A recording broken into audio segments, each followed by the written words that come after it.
오늘 이렇게 서울대학교에 와서 이렇게 강의를 하게 되는데요.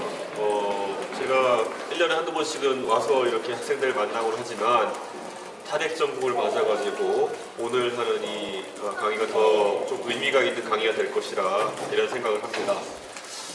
그리고 오늘도 그렇고 며칠간 그 탄핵 절차 자체가 지연이 되어서 국민들이 걱정이 참 많은 것 같은데요.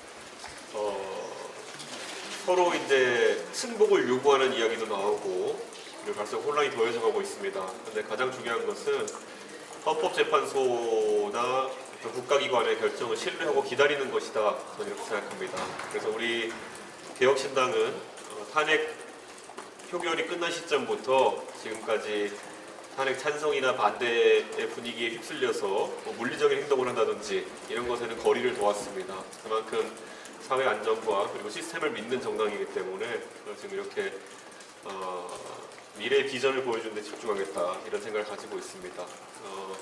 양당도 평온함을 되찾고 잠자코 지금 이제 결과를 기다리는 그런 단계로 들어가지 않을까 그런 제안을 해봅니다.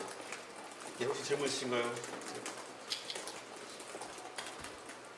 아무래도 대학 다니시니까 좀 대선이 만약에 다가온다면 청년이나 교육 관련 공약들에 대해 좀 청년 공약은 어떻게 접근해주세요? 저는 애초에 정치하면서부터 청년이라는 특수 영역을 인정을 안 하는 정치를 해왔습니다. 그렇기 때문에 청년 공약이라는 것이 따로 존재하기는 어렵다라고 보고요. 다만 일자리 문제라든지 아니면 과학기술에 대한 공약에 대해서는 젊은 세대가 특히 관심이 많을 수 있다 이런 생각을 하고 있습니다. 그래서 그런 부분들은 최대한 오늘 내용 중에 녹여내고 그리고 앞으로도 많이 이야기할 겁니다. 네. 경선 결과가 내일 발표되는데 어떤 결과 전망하실지가 궁금하고요. 단독입 후보로 흥행 측면에서 좀 아쉽다는 지적도 있는데 이에 대해서 좀 어떻게 생각하시는지 궁금합니다. 개혁신당이 창당된 지 1년이 넘었습니다. 그런데 그 과정에서 당연히 창당 초기에는 저를 지지하는 분들이 많이 참여한 것이 사실이고 당내에 다른 경쟁자분들이 경쟁하시려는 분들이 있었으나 그 1년여의 기간 동안에 당원들에게 또 지지자들에게 적극적으로 다가서는 노력을 했더라면 조금 더 적극적인 참여가 가능했을 텐데 지금 선관위 측에서 77%의 1차 경선에서 예비 경선 득표하면은 본선 없이 이제 가는 거 룰을 정하자마자 출마하시려던 분들도 조금 마음을 돌린 것으로 알고 있습니다. 그런데 이게 다른 정당처럼 과반 결선 투표도 아니고 77% 룰로 했는데도 거기에 참여를 주저하셨다는 거는 사실 준비가 좀 안 되신 분들이 많았던 것이 아닌가 그런 생각입니다. 그래서 큰 이변이 없으면은 제가 후보로 확정되게 되면은 바로 예정된 조기 대선을 위해서 당력을 모으도록 하겠습니다. 미국에서 민간 국가를 꼽은 배경 주목받는 이거에 대해서 어떻게 보시나요? 그 민간 국가라는 거는 과거에도 이제 몇 번 언급될 때마다 핵물질과 관련된 부분에 대해서 민감하게 다루는 그런 부분이기 때문에 저는 오늘도 보면 여러 전문가들이 다양한 해석을 내놓긴 하던데요.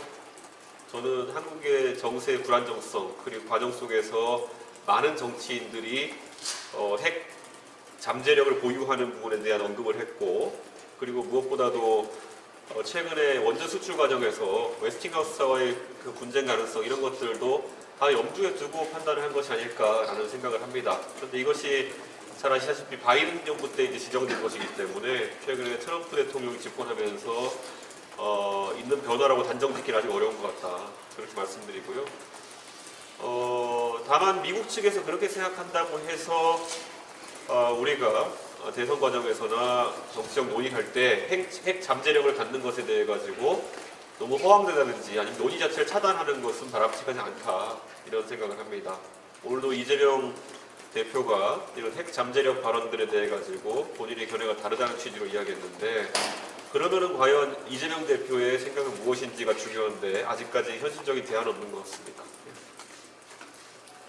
지금 차기 대권주자 지지율로 보면 이재명 대표가 독주를 하고 있는데다가 이제 의원님 지지율은 한 자릿수에서 변화가 크게 없는데 이런 상황은 좀 어떻게 보실까요? 아무래도 개혁신당이 지금까지는 언론 지형이라는 곳에서 주목받기 어려운 환경이 있었지만은 3자 구도로 재편되고 실제 본선 후보들이 확정되는 순간부터는 국민들이 많은 관심을 갖고 이제 공약들이나 걸 비교하기 시작할 것이다 이렇게 봅니다. 그리고 뭐 제가 인지도를 키워나가야 되는 그런 과정이 존재한다면은 그거 자체가 난제이겠지만은 대한민국 이준석 모르는 사람은 없다 생각하고 결국 어떤 판을 까느냐가 중요하다 이렇게 생각합니다. 그게 아마 지난 선거에서의 동탄 모델이 아니었다는 생각합니다. 있으신가요? 네, 괜찮을까요? 여기까지 하겠습니다. 예, 감사합니다.